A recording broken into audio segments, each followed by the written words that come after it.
Parang it feels lighter though. I mean, I'm scared because I don't know how many here, you know. It's like an at least.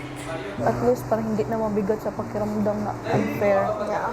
Okay na. Nung nalaman ko na, sabi ko, okay, deserve ko itong spot. Daghanag violation. Do you cry if I leave? Is that a question? Yeah. I would. Mas na-worry ako doon. If I stay and then you... Ew, shut up. You're just saying the words out of my head.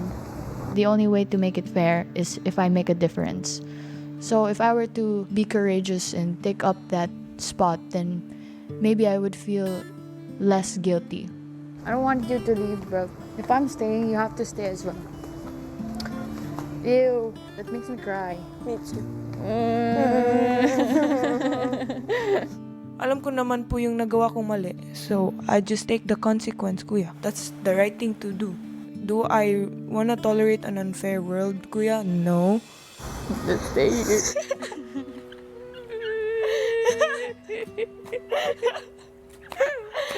Baliw! Don't look at them. Alam ko naramdaman nila dalawa na na-guilty sila and everything. And sa totoo lang, mas mabigat yung feeling na guilt, if ever. Ito talent ko. Anong talent mo? Nagpipigil. Mabigat po. Lalo na may mabigat na kapalit. Kung alam nyo naman po sa sarili nyo na yun yung tama, kahit na masakit, mas magaan po sa loob. Huwag mong pigilin. Labas mo yan. The more na ipigil mo yan, sasama loob mo. Nagkaroon ka na ba ng ganitong karanasan? Second year college, ayun, syempre medyo masaya. Kasi ang tagal ko hinintay to eh. Pero masyado po siguro ako naging malaki ulo siguro, kampante. Lumabag po ako sa patakaran po ng school. May curfew po nun. Nagawa po namin mag-sneak. Nahuli po ako, tas na-office po kami kuya. Akala po nila i-deny ko. Major offense, tanggal po ako sa UE. Feel like meron ako lagi dapat patunayan. Inako ko po yung pagkakamali ko. Nakita naman po nila na talagang nagsisisi po ako at gusto ko po talagang bumalik at maglaro. Binigyan po nila akong chance ulit ng mga paglaro last season. Be proud of yourself. You're here because of your strength. Sige na, masyado na madrama to. Ha? Masyado na madrama. Drama na to. This is so not just a Dylan.